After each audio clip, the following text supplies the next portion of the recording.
उसकी पत्नी हमेशा उससे यही मांग करती आई है अपने लवर से कि वो उसके तय किए हुए स्टैंडर्ड्स पर खरा उतरे। उसका बैकग्राउंड और उसके अनुभव ऐसे थे कि किसी ने भी उसे कभी ये नहीं सिखाया कि डेटिंग कैसे की जाती है। उससे भी बुरा ये कि शायद किसी ने इस अभी अभी एडल्ट बनी लड़की को ये तक नहीं बताया कि किसी को नॉर्मल तरीके से पसंद कैसे किया जाता है। ऑस्वाल्डो ने एयरपोर्ट के बाहर कार रोकी और पैसेंजर सीट पर बैठी अपनी लड़की की तरफ देखा। वो बड़ी बड़ी आंखों से बस उसे ही देख रही थी। कुछ पल बाद उसने हाथ उठाया और उसके बालों पर हल्के से हाथ फेरा। सलीना, हम अपने रिलेशनशिप को इस तरह इवैल्यूएट नहीं कर सकते। सलीना ने मासूम और कोमल नजरों से उसकी तरफ देखा। क्या? ऑस्वाल्डो ने उसे बाहों में भर लिया, उसकी आंखों में झांकते हुए बोला। बॉयफ्रेंड ढूंढने का मतलब होता है शॉपिंग करते वक्त खर्च में मदद करना, ट्रैवल करते समय लगेज उठाना, बीमार होने पर केयर करना, अकेलेपन में साथ देना, उदास होने पर चीयर अप करना, जब तुम्हारे साथ इनजस्टिस हो तो तुम्हारे लिए खड़ा होना, और जब तुम टैंट्रम फेंको तो तुम्हें टॉलरेट करना। ये सारी चीजें वो होती हैं जो तुम्हारा बॉयफ्रेंड तुम्हारे लिए करता है। सलीना की आंखें हैरानी से फैल गईं। लेकिन क्या ये उसके लिए बहुत थकाने वाला नहीं होगा? ऑस्वाल्डो ने प्यार से उसकी तरफ देखा। मैं तुम्हारा हस्बैंड हूँ। तुमसे प्यार करना, तुम्हारी प्रोटेक्शन करना और तुम्हें मुश्किलों से निकालना, ये मेरी रिस्पॉन्सिबिलिटी है। उसने अपनी लंबी पलकें हल्की सी झुका लीं। उसकी भौहों और आंखों के बीच एक हल्की उदासी झलक उठी। सलीना, मुझे ऐसा लग रहा है जैसे मुझे बाहर रखा जा रहा है और ये मुझे दुख देता है। सलीना की सांस एक पल के लिए थम गई। वो उस आदमी के नाजुक और ठंडे चेहरे को देखने लगी। दिल में हल्की सी कड़वाहट उठी। वो आगे झुकी और उससे सट गई। ऑस्वाल्डो, मेरा वो मतलब नहीं था। मैं बस। I know. उस आदमी ने सलीना की पतली उंगलियां पकड़ ली, सिर झुकाया और उसके होठों को चूम लिया। तुम मेरी वाइफ हो और तुम्हें मुझ पर हर हक है। इसलिए तुम्हें ये महसूस करने की ज़रूरत नहीं कि तुम मुझ पर कोई एहसान रखती हो और न ही अनईजी होने की। सलीना चुपचाप उसके सामने खड़े आदमी को देखती रही। कुछ पलों बाद वो अचानक मुस्कुरा दी। ऑस्वाल्डो, तुम बहुत अच्छे हो। वो उसके लिए स्टैनली से भी ज्यादा इंडल्जेंट था। ऑस्वाल्डो ने उसके चेहरे पर आई मुस्कान देखी, होंठ हल्के से ऊपर उठे और उसने कार का दरवाज़ा खोल दिया। कार की खिड़की के बाहर आसमान पूरी तरह अंधेरा हो चुका था। अंधेरे के बीच एक आदमी अपनी पत्नी को थामे हुए रोशनी से जगमगाते एयरपोर्ट के अंदर चला गया। 10 मिनट बाद कैपिटल से एक प्लेन उड़ा और क्रीफिया की तरफ बढ़ गया। Turn a family. जैसे ही ऑस्वाल्डो सलीना को लेकर कैपिटल से निकला, पैट्रिक को एक मैसेज मिला। खिड़की के बाहर गहरी रात को देखते हुए उसने धीमी आवाज में पूछा, सलीना इस समय कैपिटल क्यों छोड़कर गई? आज ही उसने रिसर्च डिपार्टमेंट की हेड की पोजीशन संभाली है। सलीना के स्वभाव को देखते हुए अगर बहुत ज़रूरी बात न होती तो वो बिना बताए कभी नहीं जाती। फ्रेज़र ने उसे याद दिलाया, अगर चिंता है तो कॉल करके पूछ लो। पैट्रिक कुछ पल चुप रहा, फिर उसने फ़ोन निकाला और सलीना को मैसेज भेज दिया। सलीना कोई ऐसी इंसान नहीं है जिसे प्रायोरिटीज़ की समझ न हो। अचानक जाने की ज़रूर कोई ख़ास वजह होगी। आज रिडल फैमिली में कुछ हलचल हुई है, फ्रेज़र ने कैजुअल सा कहा। मैडक्स को वापस बुला लिया गया है। पैट्रिक का दिल जोर से धड़क उठा। क्या सलीना का अचानक क्रीफिया लौटना लेडी नवेयर से जुड़ा हो सकता है? लेडी नवेयर की मौत का रिश्ता रिडल फैमिली के एल्डर्स से इनडायरेक्टली जुड़ा था। क्या सलीना को पता चल गया कि उसकी मां को मारने वाला असली कल्प्रिट उन्हीं में से कोई था?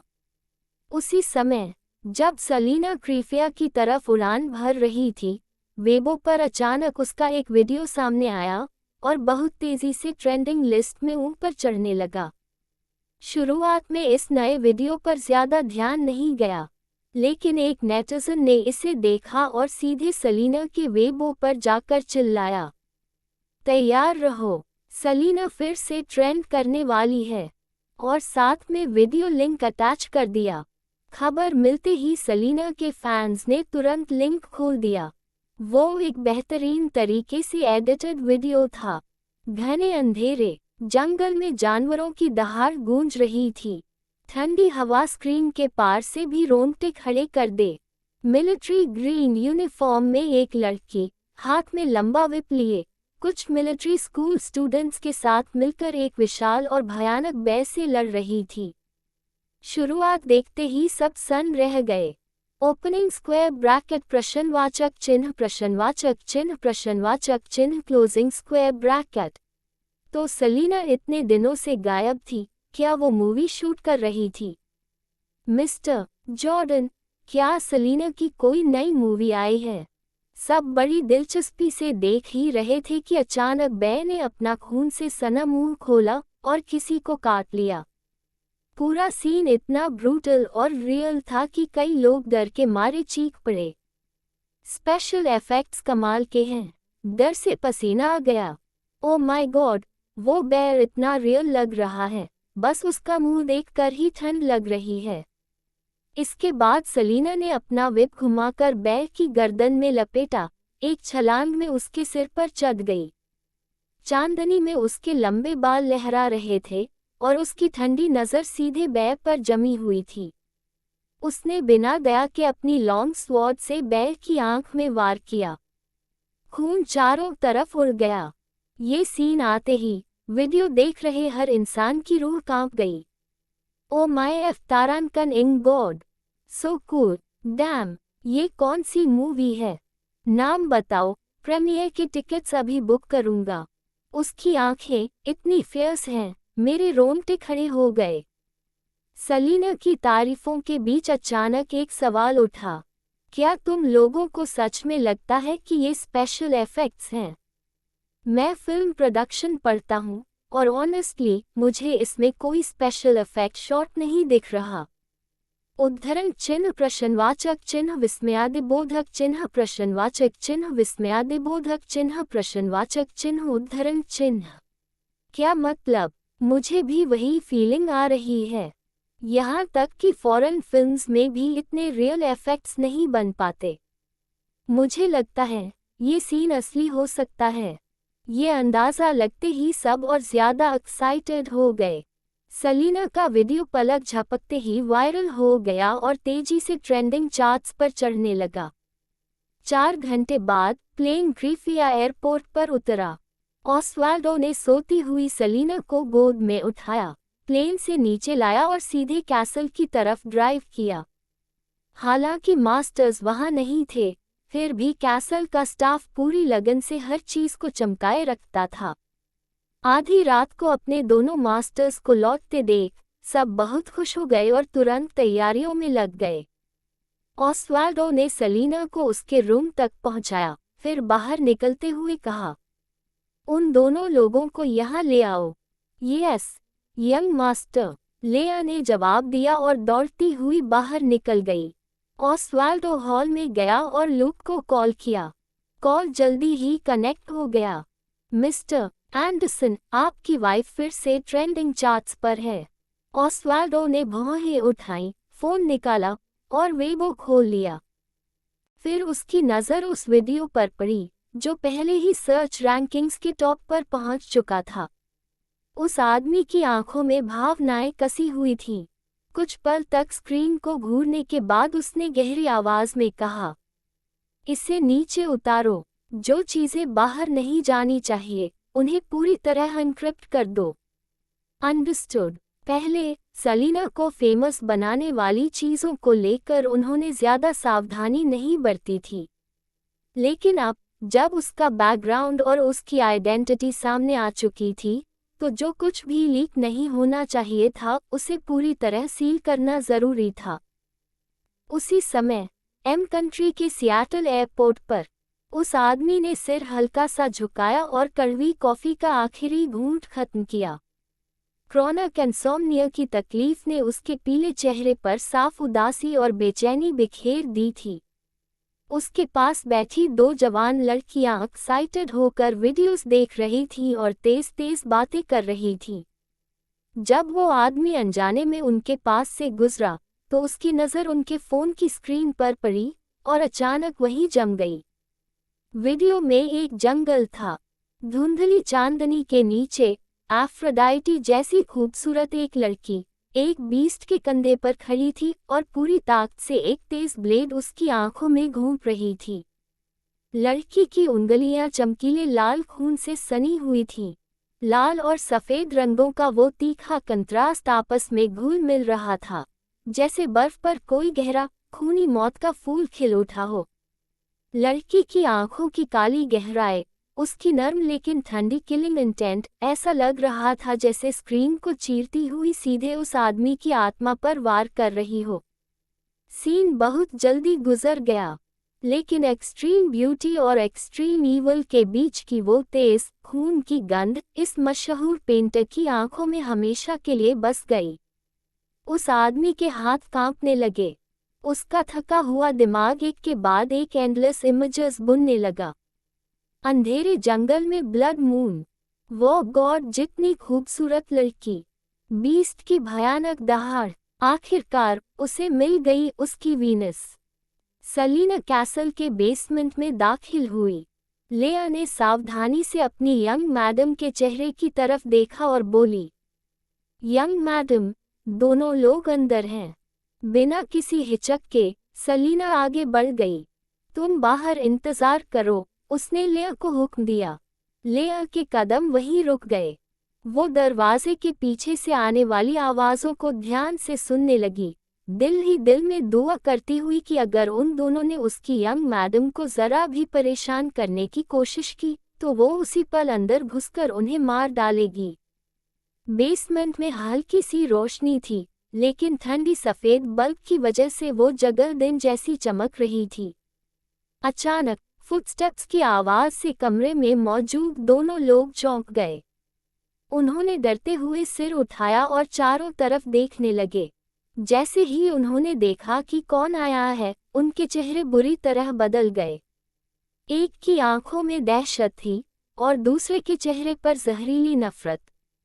मिसेस रिडल आगे झपटी और चीख पड़ी, तू छोटी सी वेश्या, मेरी बेटी को बुली करने की हिम्मत कैसे की?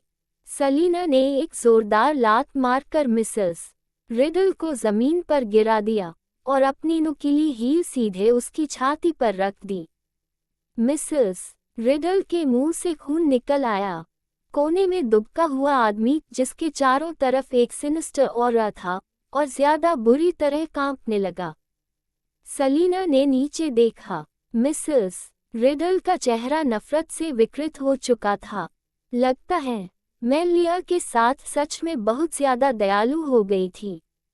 मुझे सिर्फ उसकी रेप्यूटेशन बर्बाद नहीं करनी चाहिए थी। मुझे उसे हर तरह का दर्द और टॉर्चर सहने देना चाहिए था, उसे मारने से पहले से ही गुस्से से तना हुआ मिसेस रिडल का चेहरा अब डर से सफ़ेद पड़ गया।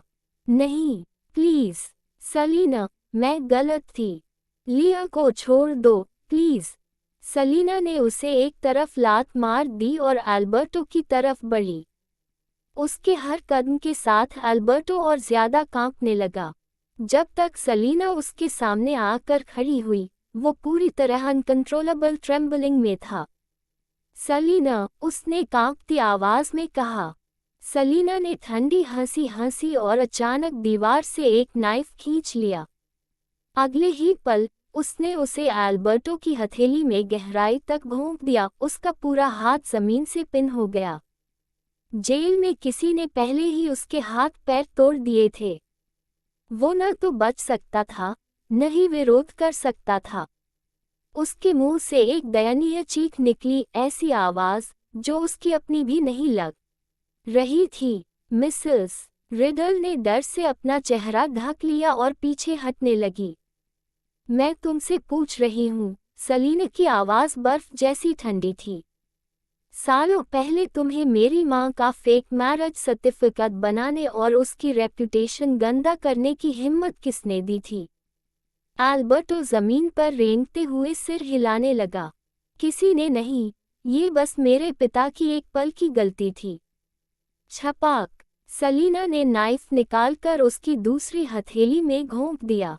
खून हर तरफ उछल गया। एल्बर्टो दर्द से तड़प उठा। उसकी चीख पूरे कमरे में गूंज उठी। सलीना ने नाइफ निकाला और खून से सने ब्लेड को एल्बर्टो के कान के पास ले जाकर बोली, मेरी माँ की मौत के बाद तुम्हें अपनी फैमिली से मुझे अब्यूज करवाने की इजाज़त किसने दी थी? एल्बर्टो ने ऊपर देखा। सलीना की आंखों में ठंडी, जानलेवा नज़र थी, ऐसी कि हड्डियों के जोड़ जोड़ में सिहरन दौड़ जाए। वो भर्राए आवाज़ में चीख पड़ा, मैंने कहा था, वो एक औरत थी। मैं ऐसा नहीं करना चाहता था। उसी ने मुझे भड़काया। वही आपकी माँ की मौत की वजह है, और उसी ने हमें आपके साथ ऐसा करने के लिए उकसाया। सलीना ने नाइफ नीचे की तरफ झटका। एल्बर्टो का पूरा शरीर दर्द से ऐंठ गया। उसने सलीना की बेरहम आंखों में देखा और तुरंत अपने शब्द बदल दिए। उस औरत ने कहा था कि कैपिटल की रिडल फैमिली कभी आपकी परवाह नहीं करेगी। न पहले की थी, न आगे करेगी। मैं आपसे और आपकी माँ से सब कुछ छीन सकता था, बिना किसी डर के, इसलिए मैंने। जैसे ही उसने देखा कि सलीना का नाजुक, सफ़ेद हाथ फिर से नाइफ की तरफ बढ़ रहा है, वो बुरी तरह कांप गया। अब उसने कुछ भी छुपाने की हिम्मत नहीं की।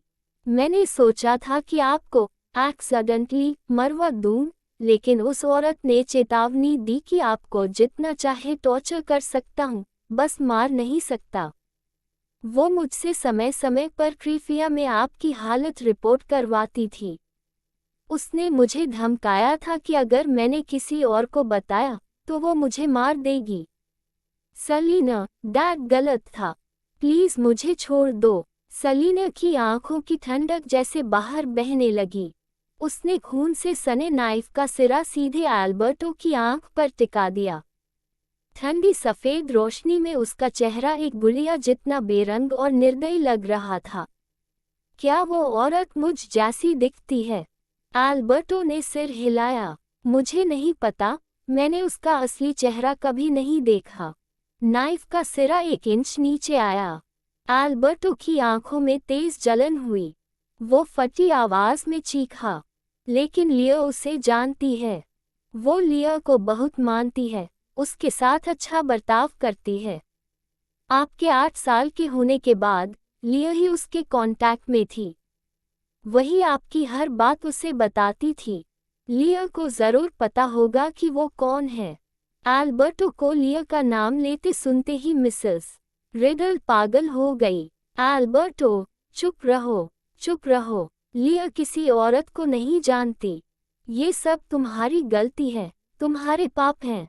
सलीना के होठों पर ठंडी सी मुस्कान उभरी, और एल्बर्टो डर से कांपता हुआ बोला, कुछ नहीं सलीना, आपके साथ ठीक से क्या न करने के अलावा मैंने आपको कोई और नुकसान नहीं पहुंचाया। हमेशा वही औरत और लिया आपको टॉर्चर करते थे। वही लोग गुनहगार हैं। सब उनकी गलती है, मेरा इससे कोई लेना देना नहीं। मिसेस रिडल ने जब उस आदमी को सारी जिम्मेदारी लिया पर डालते सुना तो गुस्से से पूरी तरह बेकाबू हो गई। वो इधर उधर देखने लगी। मिसेस रिडल ने इधर उधर देखा और अचानक मेज पर रखा नाइफ उठा लिया। अगले ही पल वो पागलों की तरह एल्बर्टो पर टूट पड़ी। सलीना की नज़र हल्की सी ठंडी हुई। वो एक कदम पीछे हटी और किनारे जाकर खड़ी हो गई। मिसेस रिडल ने नाइफ सीधे एल्बर्टो के सीने में घोंप दिया और चीख पड़ी, चुप रहो, लिया किसी औरत को नहीं जानती। ये सब तुम्हारी गलती है। सब कुछ तुम्हारी गलती है। एल्बर्टो की आंखें फट गईं। दर्द से उसका चेहरा बिगड़ गया। वो मिसेस रिडल को घूरते हुए बुदबुदाया, तुम, मिसेस रिडल खून से लथपथ थी। उसकी आंखों में वहशत थी। मेरी बेटी ऐसी सिर्फ तुम्हारी वजह से बनी है। अगर तुमने मुझे थर्ड पार्टी न बनाया होता तो लिया नाजायज कहलाने वाली बच्ची न बनती और उसकी चाइल्डहुड बर्बाद न होती। अगर तुम इतने बेशर्म न होते तो मेरी होशियार और प्यारी बेटी आज ऐसी न होती। अगर तुम सेल्फिश और नाकाम न होते तो मेरी बेटी की जिंदगी यूं खत्म न होती। और अब तुम चाहते हो कि मेरी लिया तुम्हारी जगह ब्लेम ले और मर जाए। एल्बर्टो, तुम्हें मरना ही चाहिए। तुम्हें मरना ही चाहिए। 20 से ज्यादा सालों से दबा हुआ गुस्सा और नफरत ज्वालामुखी की तरह फूट पड़ा। मिसेस रिडल किसी दुष्ट आत्मा की तरह दोनों हाथों से नाइफ पकड़े पूरी ताकत से एल्बर्टो पर वार करती चली गई। हर वार के साथ उसकी जिंदगी की सारी नाकामियां और इस आदमी के लिए जमा की हुई नफरत बाहर निकलती जा रही थी। खून हर तरफ बिखर गया। सलीना ठंडी नजरों से सब देखती रही, एल्बर्टो की चीखों और तड़प से बिल्कुल बेपरवाह। एल्बर्टो ने उस औरत को देखा जो उसके ऊपर झुकी हुई थी और उसे बार बार मार रही थी। उसकी आंखें तांबे की घंटियों की तरह फैल गईं। शायद उसने कभी सोचा भी नहीं था कि जो औरत 20 सालों तक सिर झुकाकर उसकी बात मानती रही, उसके दिल में इतनी गहरी नफरत छुपी हो सकती है। एल्बर्टो ने मुंह खोला, गाली देने या मदद मांगने के लिए, लेकिन जिन हाथ पैरों को पहले ही तोड़ा जा चुका था, उनमें जरा सी भी ताकत नहीं थी। हर बार जब उसने बोलने की कोशिश की, उसके मुंह से सिर्फ खून बह निकला। पूरा शरीर दर्द से ऐंठ रहा था। उसने सिर घुमाया, आखिरी उम्मीद में नजरों से मदद मांगते हुए सलीना की तरफ देखा जो थोड़ी दूरी पर खड़ी थी, लेकिन उसे मिली बर्फ से भी ज्यादा ठंडी आंखें। सलीना उसे बचाने नहीं वाली थी। सलीना यहाँ खास तौर पर अपने और अपनी माँ का बदला लेने आई थी। सलीना चाहती थी कि वो मरे। ये सोच उसके दिमाग में आते ही एल्बर्टो की आंखें उभर आईं। उसका शरीर जोर जोर से झटके खाने लगा और उसके मुंह से एक आखिरी बेबस चीख निकली। कुछ ही पलों बाद उसकी सांसें थम गईं। वो आंखें खुली छोड़कर मरा। उसके चेहरे पर सबसे भयानक पछतावे का भाव हमेशा के लिए जम गया। मिसेस रिडल लड़खड़ाते हुए खड़ी हुई। उसका शरीर, चेहरा, बाल सब खून से भीगे हुए थे। उसने जमीन पर पड़े उस आदमी को देखा जो अब एक लाश बन चुका था, और कड़वी हंसी हंसी। फिर उसने बेपरवाही से सिर घुमाया, हाथ में खून से सना नाइफ लिए, और सलीना की तरफ देखा। सलीना, वही लड़की जिसे उसने बड़ा होते देखा था, अकेली खड़ी थी, खूबसूरत, नाजुक, बिल्कुल बेदाग। कभी वो भी उसकी बेटी जैसी ही थी, साफ सुथरी और प्यारी। मिसेस रिडल को लिए याद आ गई उस समय की जब वो रिडल फैमिली में वापस नहीं आए थे।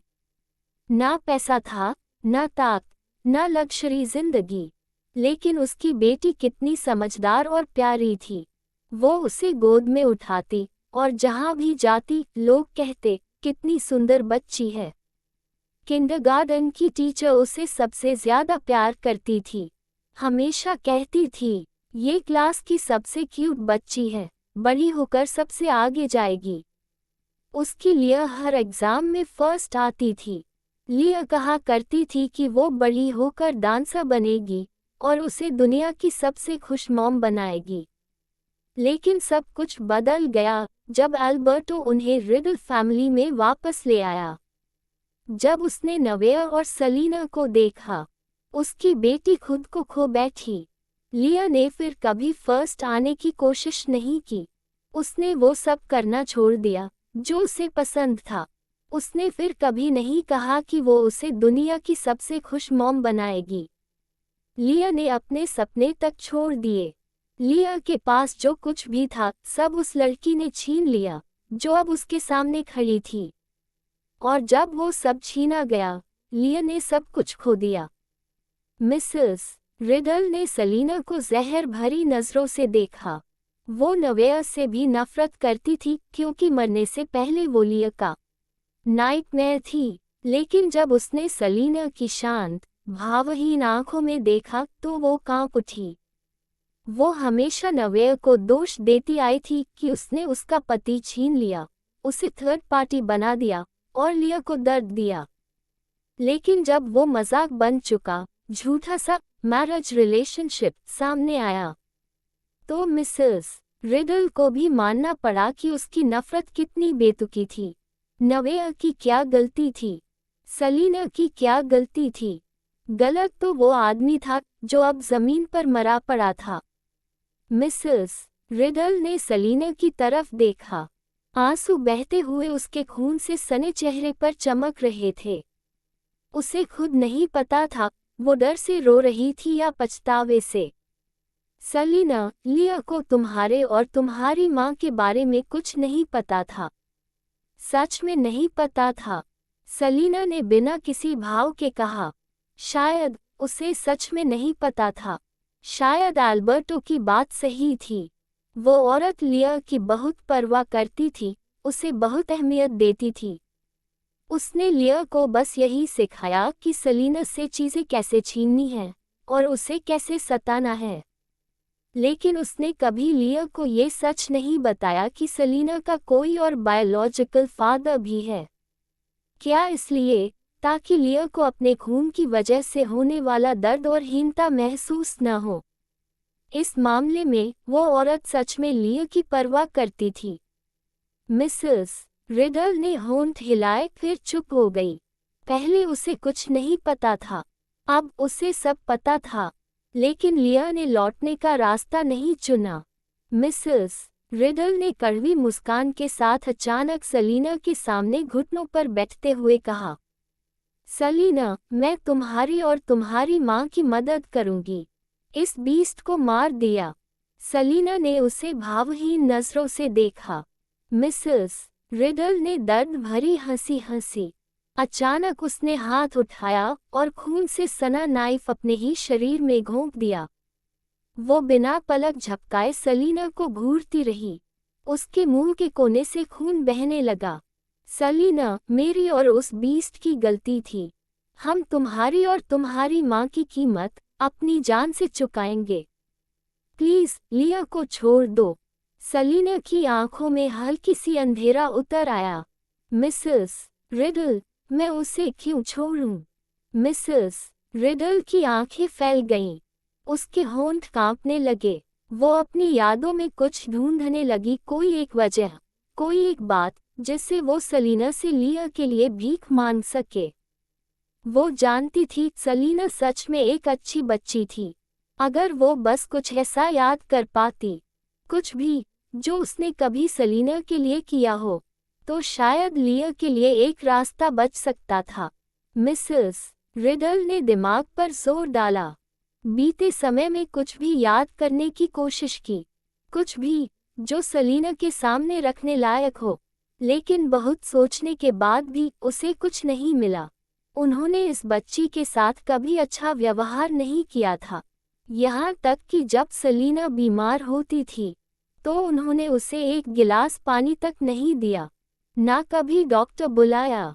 उन्होंने उसे बेरहमी से कोसा भी था, यहाँ तक चाहा था कि वो मर ही जाए। इतना सब बुरा करने के बाद, इंसानियत तक खो देने के बाद, उन्हें सामने खड़ी उस लड़की से माफी मांगने का हक कैसे हो सकता था? सलीना लिया को कभी नहीं छोड़ेगी। ये ख्याल साफ साफ मिसेस रिडल के दिमाग से गुजरा। उसका बुरा, झुर्रियों भरा चेहरा फिर से टेढ़ा और वहशी हो गया। बहुत ज्यादा खून बह जाने और मानसिक रूप से टूट जाने के बाद उसके अंदर अब ज्यादा होश नहीं बचा था। बस एक माँ की जिद बची थी कि अगर सामने खड़ी ये लड़की दुनिया से मिट जाए तो उसकी बेटी जिंदा रह सकती है।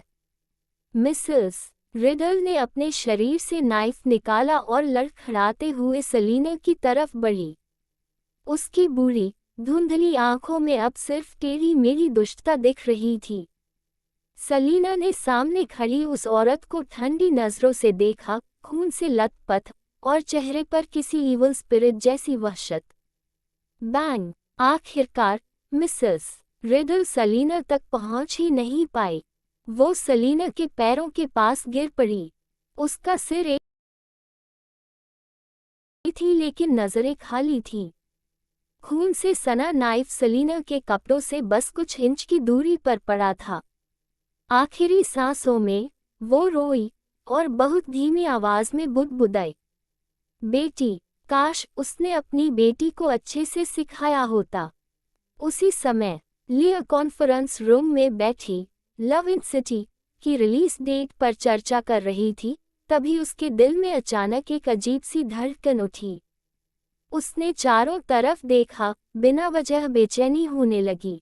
लिया ने ठंडी आवाज में कहा, लव इन सिटी को ब्रेकिंग ग्राउंड से पहले रिलीज होना चाहिए, तभी हमें एडवांटेज मिलेगा। सामने से आवाज आए, लेकिन ओलिम्पस ग्रुप ने ब्रेकिंग ग्राउंड की डेट पहले ही फिक्स कर दी है, और ऊपर से सलीना का इन्फ्लुएंस, टकराव हुआ तो हम नुकसान में रहेंगे। क्या हमारे पास इन्फ्लुएंस नहीं है? लिया ने चिड़चिड़ेपन से कहा, मिस बैरट और वो मूवी स्टार दोनों हमारी रेडीमेड इन्फ्लुएंस हैं। कमरे में कुछ पल के लिए सन्नाटा छा गया। रेचल बैरट का इन्फ्लुएंस था, इसमें शक नहीं, लेकिन उसका नाम पिछले स्कैंडल से पहले ही दागदार हो चुका था। और ऊपर से इस प्रोजेक्ट की स्क्रीन राइटर लिया। ये प्रोजेक्ट कहीं और रिलीज होने लायक था ही नहीं, लेकिन बदकिस्मती से लिया के पीछे कोई था जो इस प्रोजेक्ट पर बेहिसाब पैसा लगाने को तैयार था। कंपनी चाहकर भी मना नहीं कर सकती थी। जब लिया ने सबकी अजीब नज़रों को महसूस किया, तो उसने शांति से कहा, मुझे लव इन सिटी के स्क्रिप्ट पर पूरा भरोसा है। आप सबने सुना ही है, ब्रेकिंग ग्राउंड में कोई मेल लीड नहीं है, और फीमेल लीड भी सिर्फ एक लड़की है। मार्केट में ये खुद ही वीक हो जाता है। और लव इन सिटी की कास्ट के बारे में आप सब जानते हैं, एक्टिंग और स्टोरी दोनों इम्पेकेबल हैं। दोनों का एक साथ रिलीज होना और भी बेहतर है, क्योंकि ब्रेकिंग ग्राउंड तय वो लव इन सिटी के लिए सिर्फ एक स्टेपिंग स्टोन बनेगा। इतना कहकर लिया झुंझलाहट में अपना बैग उठाकर कॉन्फ्रेंस रूम से निकल गई। उसी पल जब मिसेस रिडल ने आखिरी सांस ली, दरवाज़ा अचानक बाहर से खुला। ऑस्वाल्डो गंभीर चेहरे के साथ अंदर आया। जमीन पर पड़ी दो लाशों को उसने देखा तक नहीं, सीधे आगे बढ़ा, सलीना का ठंडा हाथ पकड़ा और उसका चेहरा अपने सीने से लगा लिया। फिर वो उसे अपने साथ बाहर ले गया। दरवाजे पर लेया खड़ी थी कांपती हुई। उसे कुछ गड़बड़ लगते ही उसने ऑस्वाल्डो को कॉल किया था, लेकिन वो सब एक कदम देर से पहुंचे। सबको लगा था सलीना बस उन दोनों से कुछ सवाल पूछेगी। किसे पता था कि मिसेस रिडल लिया को बचाने के लिए इतना पागलपन कर बैठेगी। वो दोनों लोग अपनी सज़ा के हकदार थे, और अब जब उन्हें यंग मैडम के सामने ही पकड़ा गया तो उनकी मौत और भी ज़्यादा डिज़र्व थी। ऑस्वाल्डो सलीना को बेसमेंट से बाहर गर्म धूप में ले आया। सलीना ने अपने पीले उंगलियों से माथा रगड़ा और बोली, इट्स ओके, जब बहुत ज़्यादा लाशें देख ली जाएं, तो डरने को कुछ बचता नहीं।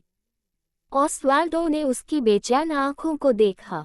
सलीना, मैं सच में ठीक हूँ, सलीना ने ऊपर देखकर मुस्कुराते हुए कहा। मैं तो वैसे भी एल्बर्टो को ख़त्म करने और मिसेस रिडल को डेथ पेनल्टी के लिए वापस जेल भेजने वाली थी। प्रोसेस थोड़ा बदल गया, लेकिन रिजल्ट वही रहा। ऑस्वाल्डो ने उसका ठुड्डी पकड़कर उसे ऊपर देखने पर मजबूर किया। उसकी आंखों में बसी अजीब सी खूनी गंध को महसूस करते हुए वो झुका और उसे चूम लिया। अगर डर लगे तो मुझे बताना ज़रूर, सलीना ने पलकें झपकाईं और हल्की आवाज़ में कहा। हाँ, उसे डर नहीं लगा था, बस उसे लेडी नवेयर और सलीना याद आ गई थी। अगर ये निर्दयी डीमंस न होते, तो वो खूबसूरत माँ बेटी कैलम के लौटने का इंतज़ार कर सकती थी, तीनों एक फैमिली बनकर। अब कुछ भी बाकी नहीं बचा। ऑस्वाल्डो ने उसकी आंखों में जमी ठंडी नाराजगी देखी और समझ गया वो क्या सोच रही है। उसने हाथ बढ़ाकर उसे कसकर गले लगा लिया। सेलिना ने उसका कंधा थाम लिया और धीरे धीरे अपनी पलकें झुका लीं। सुबह का समय सेलिना के साथ बिताने और ये पक्का करने के बाद कि वो संभल चुकी है, ऑस्वाल्डो चला गया। सेलिना गार्डन में बैठी थी, गोद में लैपटॉप रखा था। उसने लेया से कहा, पुलिस को कॉल करो और ये खबर पब्लिक कर दो। लेया चौंक गई, लेकिन वो जानती थी सेलिना बिना वजह कुछ नहीं करती। वो बिना सवाल किए चली गई। सेलिना ने सिर झुकाया और रिसर्च इंस्टीट्यूट की इंटरनल वेबसाइट खोली। वो डिज़ाइन डायग्राम्स में पूरी तरह डूब गई। 3 घंटे बाद लिया पुलिस से मिली और अपने पेरेंट्स की मौत की खबर सुनी। उसका चेहरा भूत की तरह सफ़ेद पड़ गया। मेरी माँ और मेरे पिता मर गए। कुछ मिनटों की सुन्नता और सदमे के बाद लिया अचानक टूट पड़ी। मेरे पेरेंट्स। पुलिस ऑफिसर ने भौहें सिकोड़ लीं। मिस लिया, कृपया हमारी कंडोलेंसेस स्वीकार करें। फॉरेंसिक टीम ने कंफर्म किया है, आपकी मां ने आपके पिता की हत्या की और फिर सुसाइड कर लिया। आपकी मां ने ऐसा क्यों किया, ये अभी इन्वेस्टिगेशन में है। हम आपसे मिले हैं ताकि आप उनके रिमेन्स कलेक्ट करने में हमारी मदद कर सकें। लिया का चेहरा गुस्से से बिगड़ गया। सेलिना ने मेरे माँ बाप को मारा है। वही है, उसी ने किया है। पुलिस ऑफिसर की आवाज़ सख्त हो गई। मिस लिया, लेडी सेलिना ने आपके पेरेंट्स से उनकी मौत से पहले मुलाकात ज़रूर की थी, लेकिन अभी तक ऐसा कोई सबूत नहीं है जो ये साबित करे कि लेडी सेलिना ने उन्हें मारा। इसलिए कृपया अपने शब्दों पर ध्यान रखें। लिया की आंखों में हड्डियां जमा देने वाली नफरत घूम गई। वो जानती थी सेलिना ने जानबूझकर किया था। उन्होंने उसकी मां को मारा, तो उसने उनकी जान से उसकी मां की कीमत वसूल ली। पहले मिसेस रिडल और एल्बर्टो, और अब उसकी बारी थी। लिया ने अपने आंसू पोंछे। मैं अपने पेरेंट्स के रिमेन्स कलेक्ट करने जाऊंगी। पुलिस ऑफिसर ने सिर हिलाया और चला गया। लिया मीटिंग रूम में अकेली बैठी रही। उसी पल उसे एहसास हुआ, अब वो सच में एक ऑर्फन थी, और वो फूट फूट कर रो पड़ी। भले ही वो पहले ही मिसेस रिडल और एल्बर्टो से मन ही मन रिश्ता तोड़ चुकी थी, लेकिन जब सच में वो ऑर्फन बनी, तो उसके दिल में एक ठंडी सी दर्दनाक धड़कन उठी। लिया ने अपने बैग से फ़ोन निकाला और कॉल मिलाई। टीचर, मुझे सेलिना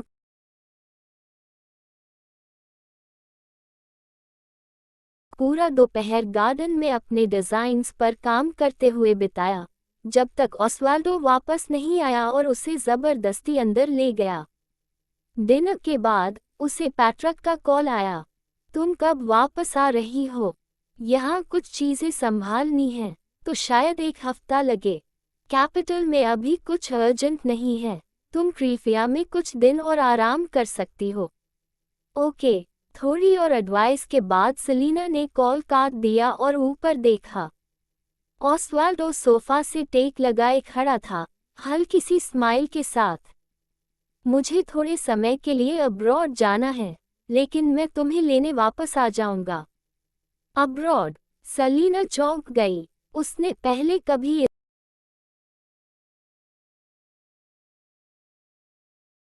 क्या हो गया? उसने उसका तनाव कम करने के लिए हाथ उठाया। उसकी लंबी आईलैशेस उसकी ठंडी आंखों को छुपा रही थीं। ज्यादा समय नहीं लगेगा। उसकी पतली, हल्की सी ठंडी उंगलियां सेलिना की गर्दन की वर्टेब्रे पर आराम से चलने लगी। सेलिना इंस्टिंक्टिवली उसके सीने से लग गई और मुस्कुराई। तो मैं तुम्हारा वेट करूंगी। सेलिना का ढीला सा एक्सप्रेशन, साफ आंखें और जेंटल नेचर देखकर ऑस्वाल्डो भी अनजाने में और नर्म पड़ गया। कुछ देर बाद सेलिना उसकी बाहों में सो गई। ऑस्वाल्डो ने उसे उठाकर बेडरूम तक पहुंचाया, अच्छे से देखा कि वह गहरी नींद में है, और फिर बाहर आ गया। सर, प्लेन रेडी है, अभी निकलें। ऑस्वाल्डो स्टेबल में खड़ा था। उसकी गहरी आंखों में धुंध सी थी।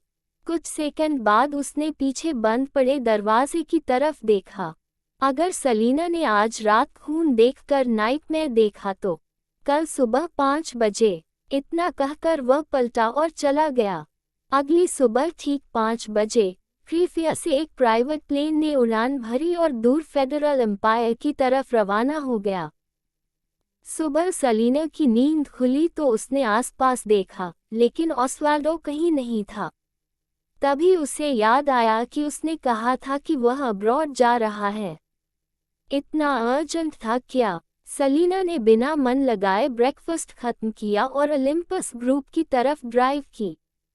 ऑस्वाल्डो के बाहर रहने के दौरान सलीना पर नज़र रखने का इंस्ट्रक्शन लूक को पहले ही मिल चुका था। इसलिए जैसे ही सलीना घर से निकली, उसे खबर मिल गई और वह कंपनी के एंट्रांस पर उसका इंतज़ार करने लगा। असल में ऑस्वाल्डो की जगह उसे जाना था, लेकिन उसने अचानक मन बदल लिया और खुद चला गया। कौन जाने ऑस्वाल्डो बाहर रहकर क्या ट्रबल खड़ा कर दे, लूक ने सोचा, जब सलीना की कार ओलिम्पस ग्रुप के गेट पर आकर रुकी। ले अनेका का दूर खोला, सलीना बाहर आए और लूक को स्माइल दी। मिस्टर जॉर्डन, लूक के मन में हलचल थी, लेकिन चेहरे पर जाहिर नहीं होने दी। वह मुस्कुराया और बोला, लेडी सलीना, आपके हस्बैंड अब्रॉड चले गए। आपने उन्हें यहाँ रोकने की कोशिश क्यों नहीं की? सलीना ने उसे थोड़ा नापसंदगी भरी नज़र से देखा। अगर ऑस्वाल्डो अब्रॉड गया है, तो ज़रूर कोई ज़रूरी वजह होगी। और मेरे पास कोई ऐसा अर्जेंट मैटर नहीं है जो मैं खुद हैंडल न कर सकूं। बिना वजह मैं उसे कैसे रोक सकती हूँ? लूक चुप रह गया। पहले उसे लगता था कि सलीना ऑस्वाल्डो को पसंद नहीं करती, इसलिए उस पर डिपेंड नहीं करती। लेकिन अब वह समझ गया था कि यह लड़की ऐसी ही है। बात नापसंद की नहीं थी, बल्कि शायद किसी ने उसे सिखाया ही नहीं था कि एक लड़की थोड़ा नखरे कर सकती है, स्पॉइल हो सकती है। लूक को याद आया जब वह सिर्फ 18 साल की थी, क्रीफिया वाली सलीना से भी ज्यादा छोटी। कोई हैरानी नहीं कि ऑस्वाल्डो को उस पर तरस आता था। मुझे बस लगता है कि आप अपने हस्बैंड के लिए कुछ ज्यादा ही इंडिफरेंट हैं, लूक ने सलीना की गहरी, शांत आंखों में देखते हुए कहा। लेडी सलीना, आपको पता होना चाहिए कि बॉयफ्रेंड होने पर एक लड़की को कितने प्रिविलेजेस मिलते हैं। सलीना हैरान रह गई। क्या सच में उसने ऑस्वाल्डो के साथ अनफेयर बिहेव किया था? यहाँ तक कि सीईओ खुद आकर हिंट दे रहा था। थोड़ा सोचकर सलीना बोली, मैं हर रात उसे कॉल करना याद रखूंगी। वह ऑस्वाल्डो का ज्यादा समय भी नहीं लेना चाहती थी। सीईओ के ऑफिस पहुंचने तक लूक चुप ही रहा। खामोशी तोड़ते हुए सलीना ने पूछा, लव इन द सिटी का पोस्टर रिलीज हो गया? लूक ने अपनी भौहें दबाई और ध्यान वापस लाया। ब्रेकिंग ग्राउंड की ऑफिशियल अनाउंसमेंट के अगले ही दिन सामने वाली पार्टी ने लव इन द सिटी का पोस्टर रिलीज कर दिया। कहते हुए उसने कंप्यूटर ऑन किया और पोस्टर बड़ा करके सलीना को दिखाया। सलीना ने देखा और ठंडी हंसी हंस दी। वह पोस्टर लगभग ब्रेकिंग ग्राउंड के पोस्टर पर ही बना हुआ था, बस फीमेल लीड की पोजीशन बदलकर कपल वाली कर दी गई थी। स्टाइल और वर्डिंग को थोड़ा ज्यादा ग्लैमरस बना दिया गया, नामों में हल्का बदलाव किया गया और बस रिलीज कर दिया गया। लिया दिन दहाड़े उसे प्रवोक कर रही थी। लूक ने सलीना के लिए गर्म पानी का कप रखा और बोला, लगता है सामने वाली पार्टी अंत तक लड़ने के मूड में है। मुझे बस ये क्यूरियोसिटी है कि जिस औरत के पास खोने को कुछ भी नहीं बचा, उसमें इतना कॉन्फिडेंस कैसे है कि वह खुलेआम लेडी सलीना को चैलेंज कर रही है। सलीना ने love in the city poster की तरफ दोबारा नहीं देखा। उसने कंप्यूटर पर ब्रेकिंग ग्राउंड का एडिटेड वीडियो चला लिया और कैजुअली बोली, शायद इसलिए कि वह किसी भी कीमत पर मुझे हराना चाहती है।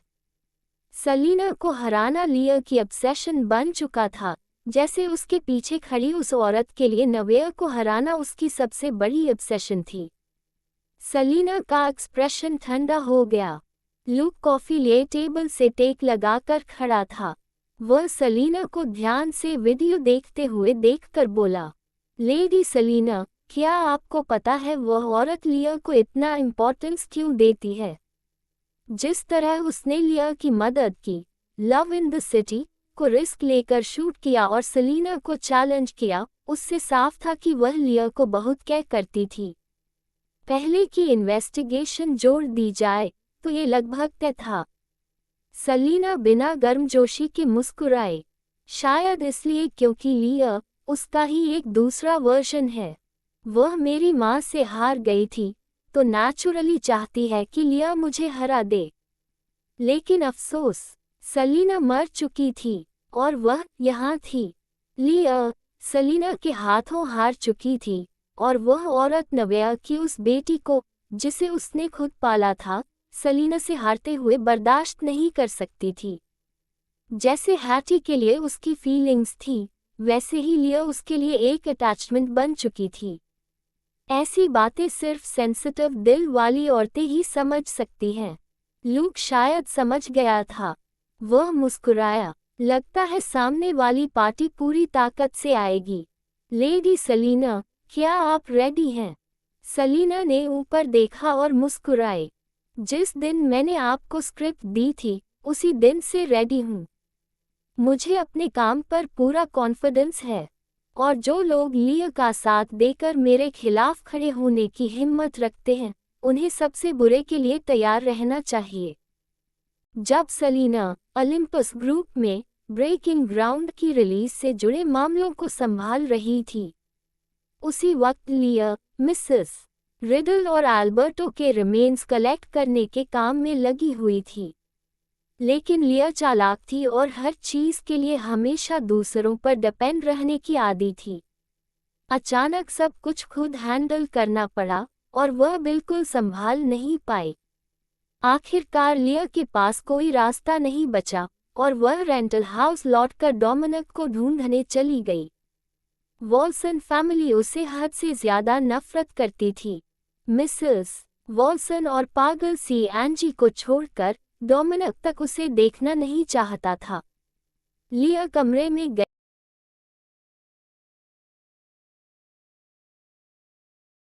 डोमिनिक, मेरे पेरेंट्स मर गए।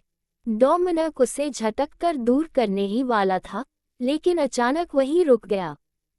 चाहे वह लिया से कितना ही नफरत क्यों न करता हो, ऐसी खबर सुनकर झटका लगना तो तय था। लिया ने डोमिनिक का एक्सप्रेशन देखा और चालाकी से इस वक्त सेलिना का नाम नहीं लिया। वह बस रोती रही और बोली, पुलिस ने कहा है कि रिमेन्स कलेक्ट करने होंगे, लेकिन मैं प्रेग्नेंट हूँ। उसने सिर झुकाकर अपने साफ दिखते पेट की तरफ देखा और टूटे हुए स्वर में कहा, डोमिनिक, मुझे बहुत बुरा लग रहा है, प्लीज मेरी हेल्प करो। एल्बर्टो और मिसेस रिडल के मरने के बाद इमोशनल तौर पर डोमिनिक ही अब लिया का सबसे बड़ा सहारा था। अगर वह इस वक्त डोमिनिक का दिल फिर से जीत लेती, तो यह उसके लिए बहुत फायदेमंद होता। डोमिनिक ने मुड़कर उसे ठंडे भाव से देखा। लिया की आंखें सूजी हुई थीं, आवाज नहीं निकल रही थी। कुछ पल बाद डोमिनिक घूमकर आगे बढ़ गया। लिया ने आंसू पोंछे और अपने मन की नफरत छुपा ली। अगर यह पहले होता, तो डोमिनिक जरूर उसे ढांढस बंधाता, क्या करता, कम से कम ये तो पूछता कि एल्बर्टो और मिसेस रिडल की मौत कैसे हुई। लेकिन टैलेंट के दबाव और अपने बुरे दौर के बाद डोमिनिक काफी बदल चुका था। लिया अंदर ही अंदर जल रही थी, लेकिन चेहरे पर कुछ नहीं दिखाया और जल्दी से उसके पीछे चल दी। पुलिस स्टेशन पहुंचकर जब उसने मिसेस रिडल और एल्बर्टो को देखा, तो लिया को आखिर समझ आ गया कि पुलिस इतनी शौक क्यों थी कि उनकी मौत का सेलिना से कोई लेना देना नहीं है। भले ही लिया सेल्फिश और कोल्ड हार्टेड थी, लेकिन अपने पेरेंट्स का ऐसा दर्दनाक हाल सामने देखकर वह खुद को रोक नहीं पाए। वह रोते हुए चिल्लाए, मेरे डैड और मॉम तो पुलिस कस्टडी में सजा काट रहे थे, अचानक ऐसा कैसे हो गया? उन्हें रिसीव करने वाले ऑफिसर ने भौहें सिकुड़ते हुए कहा, हम अभी कॉज इन्वेस्टिगेट कर रहे हैं। लिया ने दोनों हाथों से चेहरा ढक लिया और बेकाबू होकर रोने लगी। मेल और फीमेल प्रिजन्स अलग अलग होती हैं, फिर वे मिले कैसे? डोमिनिक ने लिया का पीला और टूटा हुआ चेहरा देखा तो उसके एक्सप्रेशन में हल्का सा बदलाव आया। आखिर वह उसके बच्चे की मां थी।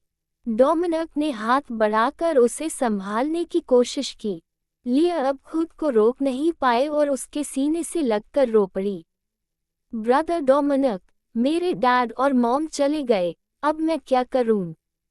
डोमिनिक ने उसके कंधे पर हल्के से हाथ रखा। ऑफिसर ने गंभीर आवाज में कहा, मिस लिया, कृपया हमारी कंडोलेंसेस स्वीकार करें। हम भी ऐसी ट्रेजेडी नहीं चाहते थे। सिर्फ 2 शब्द बोलकर आप मेरे पेरेंट्स की मौत पर पर्दा डालना चाहते हैं। लिया गुस्से और दर्द से चीखी, यह आपकी नेग्लिजेंस है। आप मुझे जवाब देने के कर्जदार हैं। ऑफिसर ने कहा, आपके पेरेंट्स की मौत से पहले उनकी मुलाकात लेडी सेलिना से हुई थी। डोमिनिक का हाथ, जो लिया को थपथपा रहा था, अचानक रुक गया।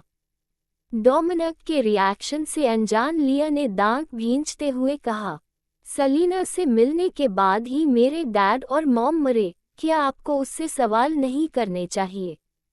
ऑफिसर ने लिया को गहरी नज़र से देखा और बोला, मिस लिया, क्या आप सच में चाहती हैं कि हम इस मामले की और गहराई से जांच करें? जब आपके पेरेंट्स जिंदा थे, वे हमेशा आपसे मिलना चाहते थे, ऑफिसर ने आगे कहा। लेकिन आप कभी मिलने नहीं आईं। आपकी मदर शायद आपको बहुत याद करके पागल हो गई थी। अगर यह एक्सीडेंट न भी होता, तो उसे डेथ सेंटेंस मिलनी ही थी। और आपके फादर के बारे में हॉस्पिटल ने पहले ही डायग्नोसिस दे दिया था। उसके पास ज़्यादा समय नहीं बचा था। हमने आपको ये जानकारी देने के लिए कई बार कांटेक्ट करने की कोशिश की, लेकिन आपसे कभी संपर्क नहीं हो पाया। लिया का रोता हुआ चेहरा अचानक जम गया। उसके होंठ तक सफ़ेद पड़ गए। इंटरनेशनल परफ्यूम कंपटीशन में उसने अपने सारे पुराने पाप मिसेस रिडल पर डाल दिए थे। शायद गिल्ट और डर की वजह से लिया कभी मिसेस रिडल से मिलने की हिम्मत ही नहीं कर पाई। उसे ये तक नहीं पता था कि मिसेस रिडल पागल हो चुकी थी और उसे डेथ सेंटेंस मिल चुका था। इस पल आंसू उसके चेहरे से बहते चले गए। डोमिनिक ने ठंडे स्वर में कहा, फ्यूनरल होम से कांटेक्ट कर लीजिए, हम बाद में उनकी एशेज लेने आ जाएंगे। इतना कहकर वह मुड़ा और चला गया। लिया को होश आया और वह जल्दी से उसके पीछे भागी। वह उससे लिपट गई और रोते हुए बोली, ब्रदर डोमिनिक, क्या मेरे डैड और मॉम सच में बेवजह मर गए? डोमिनिक ने पीछे देखे बिना ठंडे स्वर में पूछा, तो तुम क्या करना चाहती हो? लिया रोते हुए बोली, आपने पुलिस की बात नहीं सुनी। मेरे पेरेंट्स की मौत सेलिना से जुड़ी है। उसी ने उन्हें मारा है। डोमिनिक मुड़ा और उसे बर्फीली नज़र से देखा। तो क्या हुआ? क्या तुम इसे बाहर लाना चाहती हो? सेलिना को एक हार्टलेस मर्डरर बनाना चाहती हो और सबको उसके खिलाफ खड़ा करना चाहती हो? लिया कांपते हुए टूटे दिल से बोली, क्या यही सही नहीं है? उसने मेरे डैड और मॉम को मारा है। डोमिनिक की आंखें और भी ठंडी हो गईं। उसने लिया की थोड़ी पकड़ी और जबरदस्ती उसका चेहरा ऊपर उठाया। अपने फादर और मदर को खोकर तुम्हें बहुत दुख हो रहा है। लिया को लगा कि वह नर्म पड़ गया है। वह और जोर से रोने लगी। वे मेरे डैड और मॉम थे, उनकी मौत हो गई तो दुख तो होगा ही। अब आगे कोई मुझसे प्यार भी नहीं करेगा। डोमिनिक ने तंज भरी हंसी हंसी। उसकी आंखों में हल्की सी उदासी झलक उठी। तो तुम्हें भी पता है कि अपने प्यारे लोगों को खोना और ऑफन बन जाना कितना दर्दनाक होता है। लिया ने आंसुओं से भरी आंखों से पूछा, डोमिनिक, क्या आप सच में मुझे इतना बुरा और बिना कॉन्शियंस का समझते हैं?